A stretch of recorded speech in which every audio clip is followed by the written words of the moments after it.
സത്യം പറഞ്ഞാൽ ഒരു സർവകക്ഷി യോഗം വിളിച്ച് ചർച്ച ചെയ്യേണ്ട ഒരു വിഷയമാണ്. ദരിദ്രനെ പരമദരിദ്രനാക്കുന്നതാണ് ചികിത്സ. ഇപ്പം നമുക്ക് കേരളത്തിലറിയാം, പല ആശുപത്രികളും നടത്തുന്നത് മറ്റ് ബിസിനസ് ചെയ്തിരുന്നവരാണ്. ലാഭമില്ലാത്തടത്ത് ആരും കച്ചവടക്കാരൻ പണം മുടക്കില്ല. ആരോഗ്യ വകുപ്പ് ഇതിനകത്ത് കാര്യമായ അവലോകനം നടത്തിയിട്ടില്ല, ചർച്ച നടത്തിയിട്ടില്ല.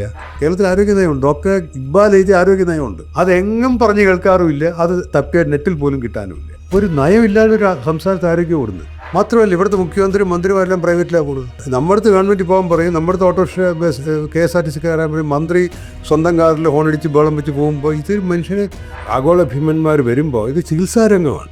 മറ്റു ലാഭം മാത്രം നോക്കുന്ന ഒരു സ്ഥലം. അവിടെ കണ്ടീഷൻസ് വയ്ക്കണം. നിങ്ങളുടെ ആശുപത്രിയിൽ 10% ഫ്രീ ആയിരിക്കണം, സർക്കാർ തരണം. എന്തുകൊണ്ട് പറഞ്ഞുകൂടാ?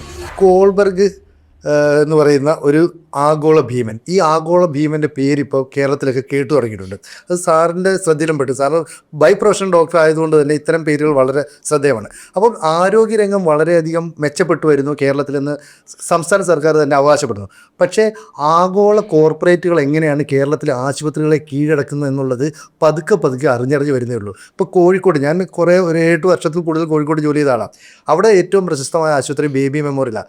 ഇപ്പോൾ കേൾക്കുന്ന ഒരു വാർത്ത എന്ന് പറയുന്നത് ബേബി മെമ്മോറിയൽ 1200 കോടി KKR ഇൻവെസ്റ്റ് ചെയ്യുന്നു. അപ്പോൾ KKR എന്നുള്ള പേരിനെ കുറിച്ച് ഒന്ന് അന്വേഷിച്ച് ചെന്നപ്പോൾ ഡൊണാൾഡ് ട്രംപിന് പണം തെരഞ്ഞെടുപ്പ് കാലത്ത് നൽകിയത് ഈ KKR എന്ന് പറയുന്ന കമ്പനിയാണ്. അവരെന്തിനാണ് കേരളത്തിലേക്ക് വരുന്നത്? അപ്പോൾ കേരളത്തിലേക്ക് നേരെ കോഴിക്കോട്ടേക്കല്ല അവർ വന്നത്, അവർ നേരെ തൊടുപുഴയിലേക്ക് വന്നു. അവിടുത്തെ ഒരു ആശുപത്രി അവർ ഏറ്റെടുക്കുന്നു, എന്നിട്ട് അവിടെ നിക്ഷേപം നടത്തുന്നു. അങ്ങനെയാണെങ്കിൽ നമുക്ക് എന്തുകൊണ്ട് ബേബി ഏറ്റെടുത്തുകൂടാ? അപ്പോൾ 2500 കോടി രൂപ വരെ നിക്ഷേപിക്കാൻ അവർ തയ്യാറാണ്. മാത്രമല്ല, അതിൻ്റെ ഡയറക്റ്റ് ബോർഡിലേക്ക് അവർ കടന്നു വരുന്നെങ്കിലും നിലവിലുള്ള മാനേജ്മെൻറ്റിനെ അതിൻ്റെ പ്രവർത്തനം നിയന്ത്രിക്കാനായിട്ട് ഏൽപ്പിക്കുന്നു. പിന്നീട് അവിടെ വന്നത് മെയ്ത്ര ആശുപത്രിയാണ്. മെയ്ത്രയുടെ തുടക്കത്തിൽ അന്ന് പരസ്യം ഉണ്ടായിരുന്നത് ഈ പറയുന്ന ഓസ്ട്രേലിയൻ പേസ് ബൗളറായിട്ടുള്ള ബ്രെറ്റ് ലീയുടെ പടമായിരുന്നു. ബ്രെറ്റ് ലീക്ക് മുട്ടുവേദന വന്നു കഴിഞ്ഞാൽ, അല്ലെ അസ്ഥിക്ക് തേയ്മാനം വന്നാൽ മെയ്ത്രയെ ചികിത്സിക്കാം. എന്നിട്ട് ബ്രെറ്റ് ലീ അവിടെ കൊണ്ടുവരികയും ചെയ്തു. ആ മെയ്ത്ര ആശുപത്രിയിലും ഇതേ KKR കൊണ്ടുവന്ന് വലിയ തോതിൽ പണം ഇൻവെസ്റ്റ് ചെയ്യുന്നു. ഇനി അടുത്ത വലിയ ആശുപത്രി മിംസ് ആണ്. ആ മിംസിലേക്ക് പണം ഇൻവെസ്റ്റ് ചെയ്യാനായിട്ട് ബ്ലാക്ക് സ്റ്റോൺ എന്ന് പറയുന്ന മറ്റൊരു ന്യൂയോർക്ക് ആസ്ഥാനമായ കമ്പനി വരുന്നു. ഇത്തരത്തിൽ എന്തിനാണ് ആഗോള കോർപ്പറേറ്റുകൾ കേരളത്തിലെ ആശുപത്രികളിൽ വൻതോതിൽ പണം നിക്ഷേപിക്കുന്നത്? എന്തായാലും ബിസിനസ് ചെയ്യുന്ന ആളുകൾക്ക് പണം നിക്ഷേപിക്കണമെങ്കിൽ അവർക്ക് എന്തെങ്കിലും ഒരു ബിസിനസ് താല്പര്യം, ലാഭവീതം കിട്ടണം.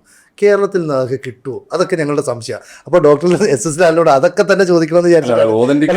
ഓതന്റിക്കായിട്ട് കേൾക്കാൻ അദ്ദേഹത്തിൽ നമുക്ക് താല്പര്യമുണ്ട്. കാരണം WHO വരെ എത്തി നിൽക്കുന്ന ഒരു ആരോഗ്യ പ്രവർത്തനമാണ് അങ്ങ്. മാത്രമല്ല, റിയാക്റ്റിൻ്റെ WHOക്ക് സമാന്തരമായി എന്ന് പറയാവുന്ന തരത്തിൽ ആരോഗ്യ സേവന രംഗത്ത് ആഗോള സ്ഥാപനത്തിൻ്റെ ദേശീയ പ്രസിഡന്റ്, ഡയറക്ടർ. തീർച്ചയായിട്ടും അത് ചെറിയ പദവിയല്ല സാർ. ഞങ്ങൾ അഭിമാനം കൊള്ളുന്ന മലയാളികൾ എന്ന നിലയിൽ ഇനി പറയൂ സാർ, എന്താണ് ഈ ആരോഗ്യ മേഖലയിൽ ആഗോള ഭീമന്മാർ വന്ന് നമ്മുടെ കൊച്ചു ആശുപത്രികൾ വരെ കീഴടക്കുന്ന കാലത്ത് ഈ സാധാരണക്കാരായ ഈ മലയാളികളുടെ ആരോഗ്യത്തിൻ്റെ ഭാവിയിൽ അവരെങ്ങനെ പിടിമുറുക്കും? ഇത് വളരെ കോംപ്ലക്സ് ആയിട്ടുള്ളൊരു വിഷയമാണ്. പക്ഷേ ഇതിൻ്റെ ഉത്തരങ്ങൾ സിമ്പിളായിട്ട് പറയാവുന്നതുമാണ്. അപ്പോൾ ഞാൻ ജനപക്ഷത്ത് നിന്ന് ആരോഗ്യരംഗത്തെ കാണുന്ന ആളാണ്. അപ്പോൾ നമ്മൾ സർക്കാർ മെഡിക്കൽ കോളേജിൽ പഠിച്ച് താങ്കൾ പറഞ്ഞതുപോലെ, അപ്പോൾ ആ ഒരു പ്രോസസ്സിലൂടെ കടന്നു വരാൻ ആളാകുമ്പോൾ നമ്മൾ സാധാരണ ജനപക്ഷത്ത് നിന്ന് നമുക്ക് സംസാരിക്കാൻ പറ്റുള്ളൂ. അങ്ങനെ നോക്കുമ്പോൾ ഇത് മുന്നിൽ നമ്മളൊരു വലിയ ആപത്ത് കാണേണ്ടിയിരിക്കുന്നത് യാഥാർത്ഥ്യമാണ്. എന്തുകൊണ്ട് സംഭവിക്കുമെന്ന് ചോദിച്ചു കഴിഞ്ഞാൽ, ഡിമാൻഡ് ഉള്ളിടത്ത് കച്ചവടക്കാർ വരും. നമ്മൾ വെറുതെ കിടന്നൊരു മൈതാനത്ത് ഉത്സവം വരുമ്പോൾ അവിടെ എല്ലാ കച്ചവടക്കാരും എത്തും, അത് സ്വാഭാവികമാണ്. അപ്പോൾ അത് കച്ചവട മനസ്സാണ്. അപ്പോൾ ഇത് എന്നാൽ ഡിമാൻഡ് എന്നുള്ള യാഥാർത്ഥ്യം ഇവിടെ ഉണ്ടായതുമാണ്. അപ്പോൾ ഇത് എവിടെ എത്തി നിൽക്കുന്നു എന്നുള്ളത് ഒരു റിയലായിട്ടൊരു പ്രശ്നം തന്നെയാണ്. അപ്പോൾ ഇതിൻ്റെ മറുവശങ്ങൾ, 2 വശങ്ങളൊക്കെ ഉണ്ട്, അതിലേക്ക് ഞാൻ വരാം. പക്ഷേ സാധാരണ മനുഷ്യൻ്റെ സൈഡ് നോക്കും. അപ്പോൾ ഞാൻ പൊതുപ്രവർത്തനങ്ങളുടെ ആയതുകൊണ്ട് എന്നും ഈ ആശുപത്രി ബില്ല് കുറയ്ക്കാൻ ഫോൺ ചെയ്യേണ്ടി വരുന്നതാണ്. എന്നും പല ആശുപത്രികളിലും മനുഷ്യന് താങ്ങാൻ പറ്റുന്നതിൻ്റെ അപ്പുറത്തേക്ക് എത്രയോ ഇരട്ടിയായിട്ട് ചികിത്സാ ചെലവ് കേരളത്തിൽ കൂടിയിട്ടുണ്ട്. ലോകത്ത് എല്ലായിടത്തും കൂടിയിട്ടുണ്ട്, കേരളത്തിൽ പ്രത്യേകിച്ച് കൂടിയിട്ടുണ്ട്. നമ്മൾ ലോകാരോഗ്യ സംഘടന വളരെ കാര്യമായി ചർച്ച ചെയ്യുന്നൊരു വിഷയമാണ് കാറ്റസ്ട്രോഫിക് ഹെൽത്ത് എക്സ്പെൻഡിച്ചർ. അതായത് പാവപ്പെട്ടവന് ഡിസ്പ്രപ്പോർഷനായിട്ട് അസുഖങ്ങൾ വരും. അവൻ്റെ താമസ സൗകര്യങ്ങൾ കുറവ്, എല്ലാവരും ചെറിയ മുറി കഴിയുന്നു, ദാരിദ്ര്യം, പോഷകാഹാരക്കുറവ്. അപ്പോൾ പാവപ്പെട്ടവന് അസുഖങ്ങൾ കൂടുതൽ വരും. ഈ പാവപ്പെട്ടവന് ചികിത്സ വേണ്ടി വരുമ്പോഴത്തേക്ക് അവന് ആകെ ദാരിദ്ര്യമാണ്. അതിൻ്റെ ചികിത്സയ്ക്ക് വേണ്ടി കടമെടുക്കുകയും പണയം വയ്ക്കുകയൊക്കെ ചെയ്ത് അവൻ പരമദരിദ്രത്തിലേക്ക് പോകും. ദരിദ്രനെ പരമദരിദ്രനാക്കുന്നതാണ് ചികിത്സ ഇപ്പോൾ ലോകത്ത്. അതിനാണ് കറ്റാസ്ട്രോഫിക് ഹെൽത്ത് എക്സ്പെൻഡിച്ചർ എന്ന് പറയുന്നത്. അത് വലിയൊരു പ്രശ്നമാണ്. അപ്പോൾ ഇതൊരു യാഥാർത്ഥ്യമാണ്. ഇപ്പോൾ ജനത്തിൻ്റെ സൈഡിൽ നോക്കുമ്പോൾ, പൊതുജനത്തിൻ്റെ സൈഡിൽ നോക്കുമ്പോൾ ചികിത്സ കൊണ്ട് ദരിദ്രരാകുക, കുഞ്ഞിനായാലും വൃദ്ധനായാലും. നമ്മൾ ജീവിത ദൈർഘ്യം കൂടുതലായതുകൊണ്ട് വയസ്സായവരുടെ ചികിത്സാ പ്രശ്നങ്ങളും കൂടെയൊക്കെ ഉണ്ട്. അതും വലിയ ചിലവുള്ളതാണ്. ഇനി മറു സൈഡിൽ എന്തുകൊണ്ട് സംഭവിക്കുന്നു ചോദിച്ചു കഴിഞ്ഞാൽ, മറ്റ് പല സംസ്ഥാനത്തും സംഭവിക്കാത്തെന്ന് പറഞ്ഞു കഴിഞ്ഞാൽ നമ്മുടെ സാക്ഷരത കാരണം മെച്ചപ്പെട്ട ആരോഗ്യ അവബോധമുണ്ട്. അതെ, ഹെൽത്ത് അവയർനെസ്. നമുക്കൊരു പനി വന്നു കഴിഞ്ഞാൽ നമ്മൾ ഉടനെ ഡോക്ടറെ കാണുക. അതെ, ഇത് നടുവേദന വന്നു കഴിഞ്ഞാൽ നമ്മൾ ഉടനെ ഓർത്തോ ഡോക്ടറെ പോയി കാണും, നേരിട്ട് പോയി കാണും, ആരും റെഫർ ചെയ്യാതെ. വലിയ തലവേദന നമ്മൾ ചിലപ്പോൾ ന്യൂറോളജിസ്റ്റ് പോയി കാണും. അപ്പോൾ അതിൻ്റെ കാരണമുണ്ട്. നമുക്ക് വിദ്യാഭ്യാസമുണ്ട്, സാക്ഷരതയുണ്ട്, ആരോഗ്യബോധമുണ്ട്. മാത്രമല്ല നമ്മുടെ ന്യൂക്ലിയർ കുടുംബങ്ങളാണ്. ഇപ്പോൾ ഉത്തർപ്രദേശിലെ ശരാശരി കുടുംബത്തിൽ അംഗസംഖ്യ 9 മറ്റാണ്. നമുക്കിവിടെ 4 താഴെയാണ്. അപ്പോൾ അച്ഛനും അമ്മയും കുട്ടിയും ഒക്കെ വിലപ്പെട്ടതാണ്. ഒരു ജീവൻ നമുക്ക് നഷ്ടപ്പെടാൻ പറ്റില്ല. 2 തലമുറ അങ്ങനെയല്ല. എൻ്റെ അമ്മയൊക്കെ 12 പേരായിരുന്നു. ഈ സോഷ്യൽ സിനാരിയോ ഇവർ ദീർഘകാലത്തേക്ക് മാർക്കറ്റ് സ്റ്റഡി നടത്തിയിട്ടായിരിക്കുമോ കേരളത്തെ കണ്ണുവെച്ച് വന്നത്? അതോ ഇവർ നേരത്തെ ആരോഗ്യരംഗത്തുള്ളവരാണോ? യാതൊരു അവർ എന്താണ് അവരുടെ ഒരു അല്ല, അവരെ നോക്കുകയാണെങ്കിൽ അവർ ആരോഗ്യത്തിന് വേണ്ടി തുടങ്ങിയ കമ്പനികളെ അല്ല, അവർ പ്രൈവറ്റ് ഇക്വിറ്റി ഫേംസാണ്.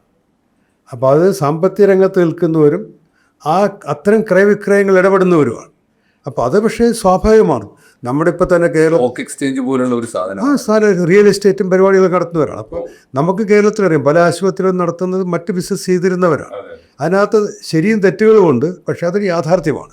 ഒരു ബിസിനസ് ചെയ്തിരുന്ന ആൾ അവരുടെ ഡൈവേഴ്സിഫിക്കേഷൻ്റെ ഭാഗമായി വേറെ ബിസിനസ് ചെയ്യുമ്പോഴും മറ്റേ ബിസിനസ്സിന് തുല്യമായ ലാഭം പ്രതീക്ഷിക്കും. ലാഭമില്ലാത്തടത്ത് ആരും കച്ചവടക്കാരൻ പണം മുടക്കില്ല. ഇതിൻ്റെ മറുവശത്ത് നമുക്കൊരു ഗുണമുണ്ടോയെന്ന് ചോദിച്ചു കഴിഞ്ഞാൽ, ഈ ഇവർ വലിയ കമ്പനികൾ ഏറ്റെടുക്കുന്നതിൻ്റെ തന്നെ ഉദ്ദേശിച്ചത്, നമുക്ക് പണ്ട് എൻ്റെ ചെറുപ്പകാലത്തൊക്കെ അസുഖം വരുമ്പോഴത്തേക്ക് മാറുന്നില്ലേ, വലിയൊരു കൊണ്ടുപോകും, അല്ലെങ്കിൽ ഡൽഹി കൊണ്ടുപോകും, ബോംബെ കൊണ്ടുപോകുമെന്ന് പറയുന്നുണ്ട്. പക്ഷേ അത് നമുക്ക് ഇവിടെ എങ്ങും കൊണ്ടുപോകാതെ, അമേരിക്കയിൽ പോലും കൊണ്ടുപോകാതെ കേരളത്തിൽ ചികിത്സിക്കാനുള്ള ഇൻഫ്രാസ്ട്രക്ചർ, ഭൗതിക സാഹചര്യങ്ങളും കഴിവുള്ള ഡോക്ടർമാരും സിസ്റ്റംസ് നമുക്ക് വന്നു കഴിഞ്ഞു. അമേരിക്കയും വെല്ലൂരും ഒക്കെ നമ്മുടെ നാട്ടിലേക്ക് വരിക. അപ്പോൾ അതുണ്ട്. പക്ഷേ ഇതിൻ്റെ മറുവശം എന്ന് പറയുന്നത്, ഈ ചികിത്സ സാധാരണക്കാരന് താങ്ങാൻ പറ്റാത്തതാകുകയും ഇത് മുഴുവൻ സമ്പന്നരായിട്ടുള്ള ഇതുപോലത്തെ കമ്പനികൾ വാങ്ങുകയും ചെയ്യുമ്പോൾ നമുക്ക് ഇവിടെ നടയിലുണ്ട്, നമുക്ക് ഉപയോഗിക്കാൻ പറ്റാതെ. എനിക്കറിയാവുന്ന ഒരു കേസുണ്ട്. തിരുവനന്തപുരത്തൊരു ക്വാർട്ടറിൽ കയറുന്നപ്പോൾ അത്ര സൂപ്പർ സ്പെഷ്യാലിറ്റി ആശുപത്രിയുടെ നേരെ എതിർവശത്തുള്ള ആൾക്ക് അപകടം പറ്റിയിട്ട് അയാൾ നേരെ റോഡ് ക്രോസ് അയാളുടെ ആശുപത്രിയാണ്, സ്വകാര്യ ആശുപത്രി. പോകാൻ പറ്റുന്നില്ല. അയാൾ പോയത് കുറേ ദൂരം വണ്ടി ഓടിച്ച് വണ്ടിയിൽ കിടത്തി സർക്കാർ ആശുപത്രി, ജനറൽ ആശുപത്രിയിൽ പോകുക. ഇതൊരു യാഥാർത്ഥ്യമാണ്. പ്രൈവറ്റ് ആശുപത്രി മുന്നിൽ താമസിക്കുന്നവന് പോകാൻ പറ്റാത്ത രീതിയിലേക്ക് നമുക്ക് ഫിസിക്കൽ ആക്സസ് ഉണ്ട്, ഭൗതികമായിട്ട് അവൻ്റെ നേരെ മുന്നിലാണ്. പക്ഷെ അവന് ചികിത്സ അവന് എൻട്രി ഇല്ല അതിനകത്ത്. അതൊരു യാഥാർത്ഥ്യമാണ്. ചിലപ്പോൾ ചിലർ കൺസെഷനൊക്കെ ഒരാൾക്ക് 2 ആക്കുകയും ചെയ്യും. പക്ഷേ നമ്മൾ ദിവസം ഉണ്ടാകുന്ന കാര്യം. അപ്പോൾ അവൻ സർക്കാർ ആശുപത്രിയിൽ പോയി പലപ്പോഴും ചികിത്സ കിട്ടും, അവിടെ നിന്ന് മരിച്ചും. ഈ ഒരു യാഥാർത്ഥ്യമുണ്ട്. അത് ഞാൻ ആ വിഷയത്തിലേക്ക് വരാം. ഒരു സ്ഥലത്ത് ഈ കോൾബർഗ് റോബർട്ട്സ് എന്ന് പറയുന്ന ഒരു പ്രൈവറ്റ് ലിമിറ്റഡ് കമ്പനിയാണ്. ഈ പ്രൈവറ്റ് ലിമിറ്റഡ് കമ്പനി ഡൊണാൾഡ് ട്രംപിന് വേണ്ടിയിട്ട് എത്രയോ പണം ചിലവാക്കിയ, അങ്ങനെയാണ് നമ്മൾ KKR എന്ന് ആദ്യമായിട്ട് കേൾക്കുന്നത് തന്നെ. ആ KKR കേരളത്തിലേക്ക് വരുന്നു, തൊടുപുഴയിലേക്ക് വരുന്നു. അവരൊരു ഇനിഷ്യൽ സാധനത്തിലേക്ക് വരികയാണ്. അപ്പോൾ ആശുപത്രി ഏറ്റെടുത്തപ്പോൾ അതുകൊണ്ട് പ്രയോജനം ഉണ്ടാക്കാൻ കഴിയുമെന്ന് തൊടുപുഴയിൽ പോയി അവർക്ക് തിരിച്ചറിയാൻ കഴിയും. അതൊരു പഠനമായിരുന്നു. അതിനുശേഷം കോഴിക്കോട്ടെ ആഗോള ഭീമന്മാരെയൊക്കെ കയ്യിലേക്ക് വരുന്നു. സാർ പറയുന്ന പോലെ ഈ താഴെ തട്ടിലുള്ള ആളുകൾക്ക് ഈ ചികിത്സാ ചെലവ് താങ്ങാൻ കഴിയില്ല എന്ന് പറയുന്നത്. പക്ഷേ ഈ താഴെ തട്ടിലുള്ള ആൾ ആശുപത്രിയിലേക്ക് ചെല്ലുമ്പോൾ ഇതേ ചികിത്സാ രീതികൾ തന്നെ ചെയ്യണം. ഇത് ഇന്ന ടെസ്റ്റ് ചെയ്യണം, ഇന്ന സ്കാൻ ചെയ്യണം എന്നൊക്കെ പറയുമ്പോൾ അവൻ്റെ കയ്യിൽ പണമില്ല. പക്ഷേ അവനെ ചൂഷണം ചെയ്യുക എന്നുള്ളത് ഈ മാനേജ്മെൻറ്റിൻ്റെ ലക്ഷ്യമല്ലേ. അതിൽ നിന്ന് നമുക്ക് എങ്ങനെ മാറി നിൽക്കുന്നത്? അത് വലിയ, ഞാൻ ആ വിഷയത്തിലേക്കാണ് വരുന്നത്. ഇപ്പോൾ ഒരു 2-3 മാസം വരെ INTUCയുടെ തിരുവനന്തപുരത്ത് സെക്രട്ടറി എന്നെ വിളിച്ചു. ഒരു വനിതാ INTUC തൊഴിലാളി, അവർക്ക് ഓർമ്മകെട്ട് വീണു, എല്ലാം കൂടെ പറഞ്ഞാൽ ഏറ്റവും നല്ല ആശുപത്രി കൊണ്ടുപോകാൻ പറയും. തിരുവനന്തപുരത്ത് ആശുപത്രി കൊണ്ടുവന്നു. 12 ലക്ഷം രൂപയാണ്.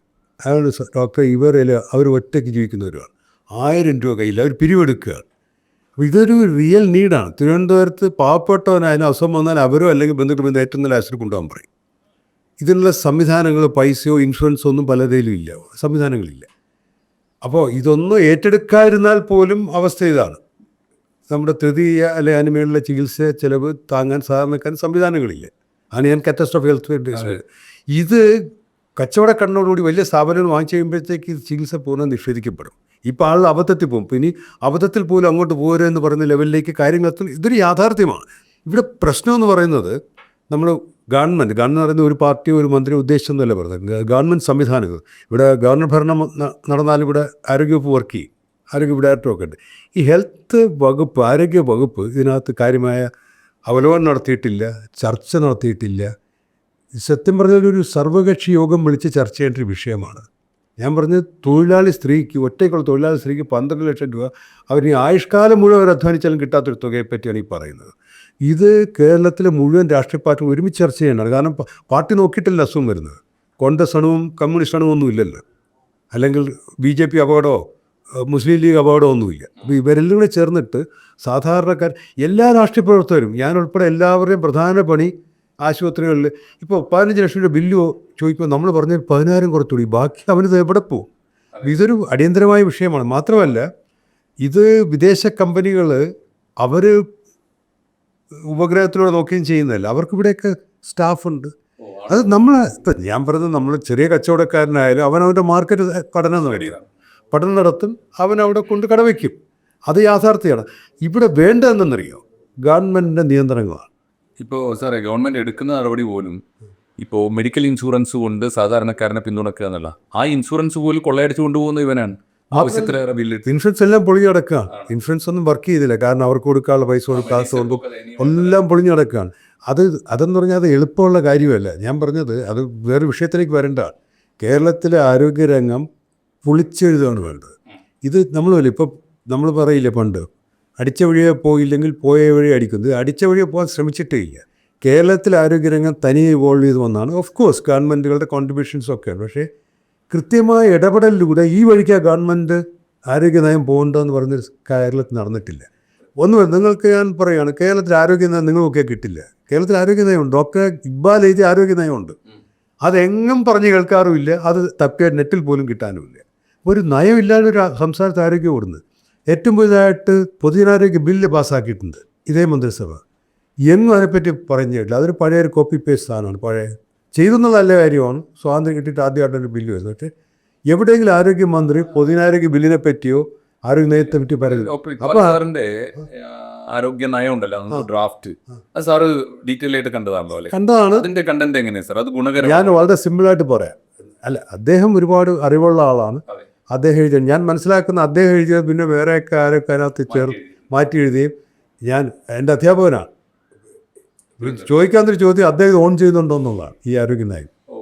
ആ സ്ഥലത്തെത്തിയില്ല. ഞാൻ പറഞ്ഞത് ഇത് പൊളിറ്റിക്കലായിട്ടുമല്ല വന്നത്, കക്ഷി രാഷ്ട്രീയത്തിൻ്റെ അടിസ്ഥാനത്തിലല്ല. ഞാൻ 43-ാം വർഷമാണ് മെഡിക്കൽ രംഗത്ത് വന്നിട്ട്, വിദ്യാർത്ഥിയായിട്ട് 83-ൽ വന്നതാണ്. അപ്പോൾ അതിനകത്ത് വേദനയും കൂടെ നമ്മൾ ഇൻവെസ്റ്റ് ചെയ്യുന്ന ഒരാളാണ്. അപ്പോൾ ഇതിനകത്ത് കേരളം നമ്പർ 1 നമ്മൾ പറയുന്നു, പക്ഷേ ആരോഗ്യ നയമില്ല. ആലോചിച്ച് നോക്ക്. ഈ അവയർനെസ്സിൽ സാർ ഒരു കാര്യം കൂടി, നമ്മളിപ്പോൾ മെഡിക്കൽ ഹെൽത്ത് അവയർനെസ് നമുക്കുണ്ട്, അതൊരു തരം ഭീതിയിലേക്ക് ആരോഗ്യം നിങ്ങളുടെ ഈ വലിയ പണം കൊടുത്ത് ഏത് കോർപ്പറേറ്റ് ഭീമന്മാരുടെയും ആശുപത്രിയിൽ പോയില്ലെങ്കിൽ ഇങ്ങനെ നിരന്തരമായി ഹെൽത്ത് കോൺഷ്യസ് എന്ന അവസ്ഥയിൽ നിന്ന് ഒരുതരം ഫിയർ ഉണ്ടല്ലോ, ഒരുതരം ഭീതിയുടെ ഒരു അന്തരീക്ഷത്തിൽ ഞാൻ ഏത് നേരത്തും മരിച്ചു പോകാവുന്ന എൻ്റെ ജീവൻ അപകടത്തിലാണ് എന്നൊരു ചിന്ത വളർത്തുന്നതിൽ ഈ അവയർനെസ് പങ്കുവച്ചിട്ടുള്ള ഇത് ഡബിൾ എഡ്ജ് വെപ്പണാണ്.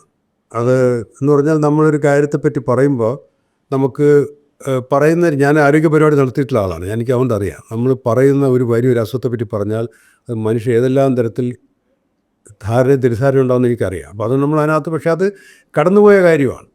നമ്മളിപ്പോൾ ആളെ ബോധവൽക്കരിക്കുമ്പോഴത്തേക്കും ഉണ്ടാകുന്ന നോളജ് അവന് ഇൻഡയറക്റ്റായിട്ട് ഫിയർ ഉണ്ടാക്കുക എന്നുള്ളൊരു യാഥാർത്ഥ്യമുണ്ട്. അപ്പോൾ അതുകൊണ്ടാണ് ഞാൻ പറയും, മെസ്സേജിങ്ങിൽ പോലും കേരളത്തിന് നയമാണ്. ഒന്നും വേണ്ട, HIV വ്യാപിച്ച കാലത്ത് ആരോഗ്യവകുപ്പിൻ്റെ ചുവരെഴുത്തുകളുണ്ടായിരുന്നു, സാൻമാർഗിക ജീവിതം നയിക്കുക, HIV ഒഴിവാക്കുക. എന്തൊരു ബ്ലണ്ടറാ ഗവൺമെൻറ് ചെയ്യുന്ന ആലോചിച്ചോളൂ, അന്നത്തെ ഗവൺമെൻറ്. അതുകൊണ്ടാണ് കേരളത്തിൽ HIV വന്നെന്ന സ്ത്രീയെ കല്ലെറിഞ്ഞത്. സ്വാഭാവികമായിട്ട് സ്ത്രീകൾക്ക് പരിശോധിച്ചപ്പോൾ കേരളത്തിലെ സ്ത്രീകൾക്ക് 95% അന്ന് HIV കിട്ടിയിരിക്കുന്ന ഭർത്താക്കന്മാരെന്നാണ്, പക്ഷെ കല്ലെറി കിട്ടിയ സ്ത്രീയാണ്. ഒരു മെസ്സേജ് തെറ്റിപ്പോയതാണ്. അപ്പോൾ അതുപോലെ നമുക്കിതിനകത്ത് മെസ്സേജുകളായിരുന്നു. ഗവൺമെൻറ് മെസ്സേജ് ആയിരുന്നു. ഗവൺമെൻറ് മെസ്സേജ് ആയിരുന്നു. തിരുവനന്തപുരത്ത് എല്ലാ ചോദ്യങ്ങളിലും ആരോഗ്യവകുപ്പിന് സാൻമാർഗിക ജീവിതം നയിക്കുക, HIV ഒഴിവാക്കാന്ന് എഴുതി വെച്ചിരുന്നില്ല. അതൊക്കെ തിരുത്തി. പക്ഷേ ഞാൻ പറഞ്ഞ ഷോ ഡാമേജ് ചെയ്തു. അതുകൊണ്ടാണ് ഇപ്പോൾ HIV പോലെ അതിനേക്കാൾ ഫാസ്റ്റായിട്ട് പകരുന്ന രോഗമാണ് ഹെപ്പറ്റൈറ്റിസ് B, മഞ്ഞപ്പിത്ത രോഗം. എയ്ഡ്സിനേക്കാൾ ഫാസ്റ്റായിട്ട് പകരും. അതിനൊരു സ്റ്റിഗ്മ ആർക്കും ഇല്ല. ലൈംഗിക ബന്ധത്തിലൂടെ പകരും, അതിന് സന്മാർഗവുമില്ല. അത് സന്മാർഗ്ഗമില്ല. അപ്പോൾ പറഞ്ഞു പോയൊരു മെസ്സേജ് ഇല്ലെങ്കിൻ്റെ പ്രശ്നമാണ്. അപ്പോൾ ഇതിനകത്താണ് ഗവൺമെൻറ് ഉള്ളത്. ഗവൺമെൻറ് പറ്റിപ്പോകണമെന്ന് പറഞ്ഞു കഴിഞ്ഞാൽ ഈ ട്രാൻസ്ഫർ മറ്റൊന്ന് മറിച്ച് കേരളത്തിലെ ആരോഗ്യവകുപ്പാണ് ഏറ്റവും വലിയ ആരോഗ്യവകുപ്പുള്ളതൊന്ന്. രണ്ടാമത്തെയാണ് സൈസും ഉണ്ട്, പോലീസിനേക്കാൾ വലിയ വകുപ്പാണ്. സർ, ഈ വരവിനെ ഈ ആഗോള കമ്പനികൾ ഏതായാലും ഏത് മേഖലയിൽ വരുമ്പോഴും അതിന് കേന്ദ്ര സർക്കാരിന് ചില നിയന്ത്രണങ്ങളും ഒക്കെ ഉണ്ടല്ലോ. അത് ഈ മെഡിക്കൽ രംഗത്തുണ്ടോ? നിയന്ത്രണങ്ങളുണ്ട്, പക്ഷെ നമുക്കറിയില്ലേ, നമുക്ക് സംവിധാനങ്ങൾ ഇൻവെസ്റ്റ്മെൻറ്റ് പ്രോത്സാഹിപ്പിക്കുന്ന ഒരു സൈഡിലൂടെ ഉണ്ട് പൈസ. രണ്ടാമത് ആരോഗ്യം സംസ്ഥാന വിഷയമാണ്, സ്റ്റേറ്റ് സബ്ജക്റ്റാണ്. അപ്പോൾ സംസ്ഥാനത്തിന് ഒരുപാട് അതിനകത്ത് ഇടപെടാൻ പറ്റും. ഇത് കുറ്റപ്പെടുത്തലായി പറയുന്നതല്ല, പക്ഷേ ഇത് ഗവൺമെൻറ്റിനകത്തൊരു പാസീവായിട്ടുള്ള കാഴ്ചക്കാരാണ് ഈ സംഭവത്തിൽ. ഇത് അവരെയൊക്കെ വിരട്ടി ഓടിക്കണമെന്നല്ല പറയുന്നത്, അല്ല. പക്ഷേ ഇതിനകത്തൊരു ഇപ്പോൾ ഓട്ടോറിക്ഷയും ടാക്സിയും പ്രൈവറ്റാണ്, പക്ഷെ അവരെ റേറ്റ് നിശ്ചയിക്കുന്നത് ഗവൺമെൻറ്റാണ്. ഇപ്പോൾ സ്വകാര്യ സംരംഭകരെ നമുക്ക് പ്രോത്സാഹിപ്പിക്കേണ്ടി വരും, ഗവൺമെൻറ് എല്ലാം ഭരിക്കാൻ പറ്റില്ല, പക്ഷെ അവർ റെഗുലേറ്റ് ചെയ്യണം. സാറേ, പണ്ട് കാലത്ത് നമ്മുടെ നാട്ടിൽ ഗ്രാമീണ മേഖലയിലേക്ക് ചെന്നാൽ 1-2 ഡോക്ടേഴ്സുള്ള ക്ലിനിക്കുകളുണ്ടായിരുന്നു. ഇന്ന് ഗ്രാമീണ മേഖലയിലോ നഗരപ്രദേശത്തോ ആയാൽ അത്തരം ക്ലിനിക്കുകളില്ല. എല്ലാവരും സ്വാഭാവികമായിട്ടും സൂപ്പർ സ്പെഷ്യാലിറ്റി ഹോസ്പിറ്റലുകളിലേക്ക് പോകാൻ നിർബന്ധിതരാകും. സാർ നേരത്തെ പറഞ്ഞ പോലെ എല്ലാവർക്കും ജീവഭയമാണ്. അപ്പോൾ കിട്ടുന്ന പണം അല്ലെങ്കിൽ സ്വന്തം വീട് വിറ്റിട്ടാലും അവർ ചികിത്സിക്കാനായിട്ട് ശ്രമിക്കും. എന്തിനാണ് ഈ കോർപ്പറേഷനുകളിലെ അല്ലെങ്കിൽ വലിയ സിറ്റികൾ അവിടെയാണ് ഈ ബ്ലാക്ക് സ്റ്റോൺ പോലെയുള്ള കമ്പനികൾ, KKR പോലെയുള്ള കമ്പനികൾ ഇൻവെസ്റ്റ് ചെയ്യുന്നത്? അതുകൊണ്ട് തീരുമെന്ന് നമ്മൾ കരുതി. പക്ഷേ അങ്ങനെ ചിന്തിക്കരുത്. ഇടത്തരം മേഖലയിലേക്ക് ഇവർ ഇൻവെസ്റ്റ്മെൻറ്റിന് വരും. ഇപ്പം തന്നെ ഒരുമാതിരിപ്പെട്ട നഗരങ്ങളിലൊക്കെ വലിയ ആശുപത്രികൾ, പ്രത്യേകിച്ച് ഈ ദേശീയപാതയുടെ സമീപത്തൊക്കെ പൊങ്ങിക്കൊണ്ടിരിക്കുന്നുണ്ട്. അവിടേക്ക് ഇത്തരത്തിലുള്ള ഇൻവെസ്റ്റ്മെൻറ്റ് വന്നു കഴിഞ്ഞു. അത് നമ്മൾ എനിക്ക് കോൾസ് കിട്ടാറുണ്ട്, പരിചയമില്ലാത്തതിനും ഡോക്ടറെ ഇങ്ങനെ ഇടത്തരം ആശുപത്രികൾ വിൽക്കാനുണ്ടോ? ഞാൻ പറയും എനിക്ക് അതുമായിട്ട് ബന്ധപ്പെട്ട് പ്രവർത്തിക്കുന്ന ആളല്ല, എനിക്കറിയില്ല എന്ന് പറഞ്ഞ് ഒഴിയാറുണ്ട്. അപ്പോൾ ഇടത്തരം ആശുപത്രികൾ എനിക്ക് ഫോൺ കോൾസ് വരാൻ തുടങ്ങിയിട്ട് 1 വർഷമായി. ആളുടെ അവിടെ നിന്നുള്ള നമ്പരൊക്കെ എനിക്കുള്ള ബന്ധങ്ങളൊക്കെ വിചാരിച്ചു. അപ്പോൾ ഒരു യാഥാർത്ഥ്യമാണ്. ഞാൻ പറഞ്ഞത്, നമ്മൾ വ്യവസായം അതിൻ്റെ വഴിക്ക് പോവും, നമുക്ക് നിയന്ത്രിക്കാൻ പറ്റില്ല. നിയന്ത്രണങ്ങളുണ്ട്, അത് ഉപയോഗിക്കണം. കോസ്റ്റിൽ ഞാൻ പറഞ്ഞത് സിമ്പിൾ എക്സാമ്പിളാണ്. ഓട്ടോറിക്ഷയും പ്രൈവറ്റ് ബസ്സിന് ചാർജ് ഗവൺമെൻറ്റാണ് തീരുമാനിക്കുന്നത്. ഇനി അവർ വേണമെന്നുള്ളത് തീരുമാനിക്കുന്ന സംസ്ഥാനത്തെ റോളുണ്ട്, സ്റ്റേറ്റ് സബ്ജക്റ്റാണ്. ഇതിനകത്ത് ഒരു കാഴ്ചക്കാരായ ഗവൺമെൻറ് മാറുന്നുണ്ട്. കാരണം എന്ന് പറഞ്ഞാൽ പാർട്ടിയെ ഒന്നും ഉദ്ദേശിച്ചില്ല, പൊതുവെയുള്ള കാര്യങ്ങൾ ഗവൺമെൻറ് സംവിധാനങ്ങൾ മാറുന്നുണ്ട്, അത് മാറിയേ പറ്റുള്ളൂ. പിന്നെ ആദ്യത്തെ ഒരു ചോദ്യം ചോദിച്ചാൽ എന്താ 1-2 ഡോക്ടേഴ്സ് മാത്രമുള്ള ചെറിയ ക്ലിനിക്കുകൾ ഉണ്ടായിരുന്നു. അത് ഞാനും സ്വന്തം ക്ലിനിക്ക് നടത്തിയിട്ടുള്ള ആളാണ്. ഇപ്പം ഞാൻ ക്ലോസ് ചെയ്തത് WHO ജോലി കിട്ടിയപ്പോൾ നിർത്തിയതാണ്. പക്ഷേ എനിക്കറിയാവുന്ന ഒരുപാട് സുഹൃത്തുക്കൾ നടത്തിക്കൊണ്ട് പോകാൻ പറ്റാത്തതുകൊണ്ട് നിർത്തുന്നതാണ്. പല കാരണങ്ങളുണ്ട്. ഒന്ന്, കോർപ്പറേറ്റ് ഭീമന്മാർ വലിയ ആശുപത്രി ഇവർ വിഴുങ്ങി കളയും. രണ്ടാമത്, വേറെ ചില താല്പര്യങ്ങളും ചില വിഷയങ്ങളുണ്ട്. ഞാൻ പറഞ്ഞില്ല, ഇപ്പോൾ നമുക്ക് 1-2 അംഗങ്ങളേ ഉള്ളൂ. അപ്പോൾ അടുത്തിരിക്കുന്ന MBBS സാറിനേക്കാൾ കുഞ്ഞിന് രസം വന്നേ നമ്മളൊരു പീഡിയാട്രിഷ്യൻ കൊണ്ടു.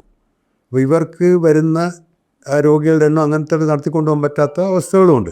പിന്നെ ചില ഗവൺമെൻറ് നിയമങ്ങളുണ്ട്. ഇപ്പോൾ ഒരു കൊച്ചാശുപത്രി നടത്തുന്ന ആൾക്കും പ്രത്യേകിച്ച് കൺസെഷനൊന്നുമില്ല, അയാൾക്കും കമേഴ്സ്യലായിട്ടുള്ള കറണ്ട് ബില്ല് ഇതെല്ലാം കൂടെ വരുമ്പോഴത്തേക്ക് നഴ്സസിന് നല്ല സാലറി കൊടുത്ത് കിട്ടും നമ്മൾ, അതായത് വരുമ്പോൾ നടത്തിക്കൊണ്ടു പോകാൻ പറ്റാറ്. അപ്പോൾ ഇങ്ങനെ ഗവൺമെൻറ് നയങ്ങൾ, അപ്പോൾ ഇവരെയൊക്കെ പിന്തുണയ്ക്കുന്ന ഗവൺമെൻറ് നയം വേണം. ഇപ്പോൾ ഒരു പ്രദേശത്ത് വേറെ പ്രാഥമിക ആരോഗ്യ സൗകര്യങ്ങളൊന്നുമില്ല, ഒരു ഡോക്ടർ പ്രൈവറ്റായിട്ട് നടത്തുകയാണ്, അവൻ്റെ കറണ്ട് ബില്ല് എന്തുകൊണ്ട് പകുതിയാക്കി കൊടുത്തുകൂടാ? ഇത്തരം ഇടപെടൽ ഗവൺമെൻറ് ഇൻസെൻറ്റീവ്സ് വേണം. ഇതുണ്ട്. പിന്നെ വരുന്നതെന്ന് പറഞ്ഞാൽ ഒരു കാര്യം, ഇപ്പോൾ അത് വളരെ പ്രധാനമാണ്, കേരളം ശ്രദ്ധിക്കേണ്ടതാണ്. ഇപ്പോൾ ആശുപത്രിയിൽ പോകുമ്പോൾ മരണങ്ങൾ ആശ്രയിച്ച് സംഭവിക്കാം. ഇത് ചികിത്സാപ്പഴമായിട്ടാണ് ജനം മനസ്സിലാക്കുന്നത്. ഒരു കുത്തിവയ്പ്പ്, പെൻസിലും കുത്തിവയ്പ്പിന് മുമ്പ് ടെസ്റ്റ് ഡോസ് കൊടുക്കുക, അല്ലെങ്കിൽ ടെസ്റ്റ് ഡോസ് കൊടുക്കാൻ ചിലപ്പോൾ മരിച്ചു പോകുന്ന വരും. ഈ ടെസ്റ്റ് ഡോസിൽ റിയാക്ഷൻ ഉണ്ടാകാം. ഇപ്പോൾ ആശുപത്രിയിൽ വെച്ച് ഒരു അസുഖം ഉണ്ടായിക്കഴിഞ്ഞാൽ ജനം പൊതുവെ മനസ്സിലാക്കുന്ന ആശുപത്രി തെറ്റായ ചികിത്സ നടത്തി മരുന്ന് മാറി കുത്തിച്ച് ആശുപത്രി പൊളിച്ചു കളയും. അപ്പോൾ ഒരു ഭയം, പഴയതുപോലെ ധൈര്യമില്ല ഒരു ആശുപത്രി. അപ്പോൾ ഇതിൽ മരണം എപ്പോഴും സംഭവിക്കാം, പക്ഷേ മരണം വന്നു കഴിഞ്ഞാൽ ഡോക്ടറെ അടിക്കും, കുളിക്കുന്നൊരു സാധനം. ഇത് രണ്ടിടത്ത് ഇത് ജനങ്ങളും ഗവൺമെൻറ്റും ഒക്കെ ഇടപെട്ട് പരിഹരിക്കേണ്ട പ്രശ്നമാണ്. ഡോക്ടറെ തല്ലി രോഗിയെ തിരിച്ചു കിട്ടില്ല. ഒരു സുരക്ഷിതമായ ഒരു വൻകിട സ്ഥാപനത്തിൻ്റെ കൂടെ പോകുന്നതാണ് നല്ലത്, സേഫാണ്. അല്ലെങ്കിൽ വേറെ എന്തെങ്കിലും ജോലി മാറി, ഇത് രോഗികളെ കൈകാര്യം ചെയ്യേണ്ടാത്ത ജോലി എന്ന് ഒരുപാട് ഡോക്ടർമാർ എനിക്കിപ്പോൾ അറിയാം. സാർ, ഇപ്പോൾ സർക്കാർ ഇടപെട്ടിട്ട് ഇപ്പോൾ ഇവിടെ പ്രാഥമിക ആരോഗ്യ കേന്ദ്രം അല്ലെങ്കിൽ ഫാമിലി ഹെൽത്ത് സെൻറ്റേഴ്സ് ഇതൊക്കെ തന്നെ ഒരുപാട് നവീകരിച്ചിട്ടുണ്ട്. നമ്മൾ ആശുപത്രിയിലേക്ക് പോകുമ്പോൾ അതിന് 8-8 ഒക്കെ മാറിയിട്ടുണ്ട്, കുറച്ച് നല്ലതായിട്ട് തോന്നുന്നു, മരുന്നുണ്ട്. പക്ഷേ എന്നിട്ടും എന്തുകൊണ്ടാണ് ഈ സ്വകാര്യ ആശുപത്രികളെ ആശ്രയിക്കാൻ സാധാരണക്കാർ നിർബന്ധിതരാകുന്നത്? വളരെ സിമ്പിളാണ് ഞാൻ പറയാം. നമ്മൾ എന്തുകൊണ്ടാണ് KSRTC ബസ് ഓടിച്ചിട്ടും അതിൽ ജീവിതത്തിൽ കയറാത്ത ആളുകളുണ്ട്. ടാക്സി പിടിച്ചു, ഊബർ പിടിച്ചു, സ്വന്തം കാർ ഉപയോഗിക്കും. ഇതിൻ്റെ പ്രശ്നം എന്ന് പറഞ്ഞാൽ നമുക്ക് ഒരുപാട് വർഷത്തെ അനുഭവം ഗവൺമെൻറ് ആശുപത്രികൾ സൗകര്യങ്ങൾ കുറവാണെന്നാണ് ചീത്തപ്പേരുണ്ട്. അത് നമ്മൾ സ്വയം തിരുത്തിയിട്ടില്ല. മാറ്റി മാറ്റി കൊണ്ടുവരികയും അവിടെ മാത്രമല്ല ഇവിടുത്തെ മുഖ്യമന്ത്രി മന്ത്രിമാരെല്ലാം പ്രൈവറ്റിലാണ് പോകുന്നത്. അതാണ് എൻ്റെ ഏറ്റവും വലിയ പ്രശ്നം. അത് നോക്കുമ്പോൾ നമ്മുടെ അടുത്ത് ഗവൺമെൻറ് പോകാൻ പറയും, നമ്മുടെ അടുത്ത് ഓട്ടോറിക്ഷ KSRTC കയറാൻ പറയും, മന്ത്രി സ്വന്തം കാറിൽ ഹോണടിച്ച് ബേളം വെച്ച് പോകുമ്പോൾ ഇത് മനുഷ്യനെ വെച്ച ഓടാൻ തോന്നുന്നു. അപ്പോൾ അത് ഞാൻ പറയുന്നത് ഒരു നയം എന്ന നിലയ്ക്ക് പ്രഖ്യാപിക്കട്ടെ. എല്ലാ മന്ത്രിമാരും MLA മാരും ഞങ്ങൾ ഗവൺമെൻറ് ആശുപത്രിയിലേക്ക് പോകും. അവസാനമായി സർ ഒരു പ്രധാനപ്പെട്ട ചോദ്യം കൂടി. ഇപ്പോൾ ശ്രീജി പറഞ്ഞ പോലെ ഇപ്പോൾ ഈ ആരോഗ്യരംഗത്ത് നമ്മുടെ തന്നെ ഭീമന്മാർ, കേരളത്തിലാണെങ്കിൽ കേരളത്തിൽ നിന്നുള്ള വലിയ സ്വകാര്യ മുതലാളിമാർ, അഖിലേന്ത്യാ തലത്തിലാണെങ്കിൽ ദേശീയ തലത്തിലുള്ള ഇന്ത്യൻ ഭീമന്മാർ വന്നുകൊള്ളട്ടെ എന്ന് വിചാരിക്കുമ്പോൾ, ഇപ്പോൾ നരേന്ദ്രമോദിയൊക്കെ നാട് ഭരിക്കുമ്പോൾ ഒരു നയമുണ്ടല്ലോ, കോർപ്പറേറ്റിസത്തിൻ്റെ കാലത്ത്, ഈ കോർപ്പോക്രസിയുടെ കാലത്ത് ആഗോള ഭീമന്മാരോട് മത്സരിച്ച് ഇന്ത്യൻ ഭീമന്മാർ അല്ലെങ്കിൽ ഇന്ത്യൻ കുത്തകകൾ വളരട്ടെ.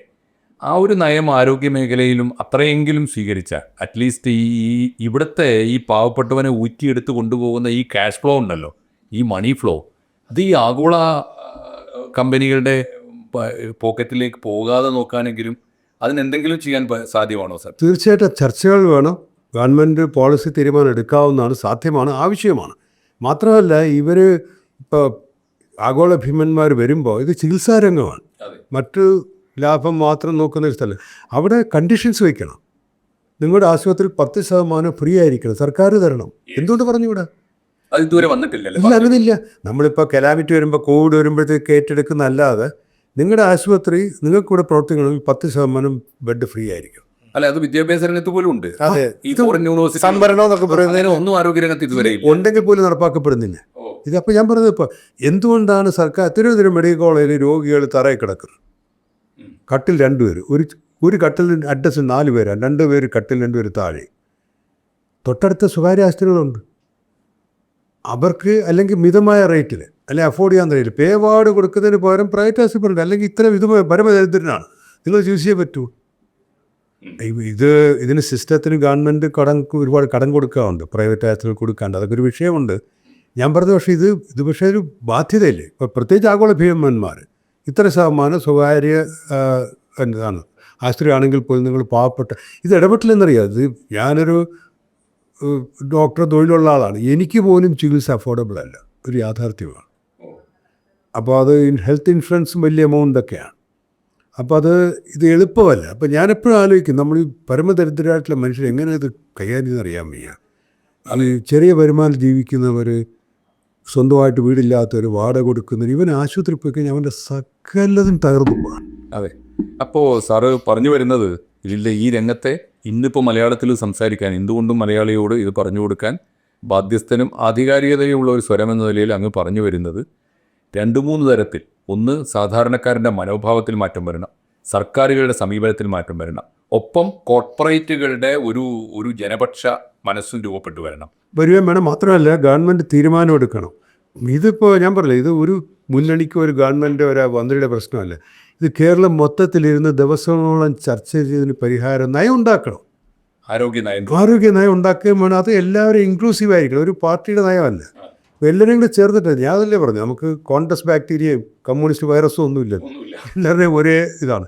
അപ്പോൾ അതിന് സംസ്ഥാനത്തിന് മുഴുവൻ പേരെയും ഇൻക്ലൂഡ് ചെയ്തുകൊണ്ട് കേരളത്തിലെ സാധാരണക്കാരന് ചികിത്സ മൂലം അവൻ ദരിദ്രനാകാതിരിക്കാനും പട്ടിണിയാകാതിരിക്കാനുള്ള സംവിധാനം നയം രൂപീകരിച്ചേ പറ്റുള്ളൂ.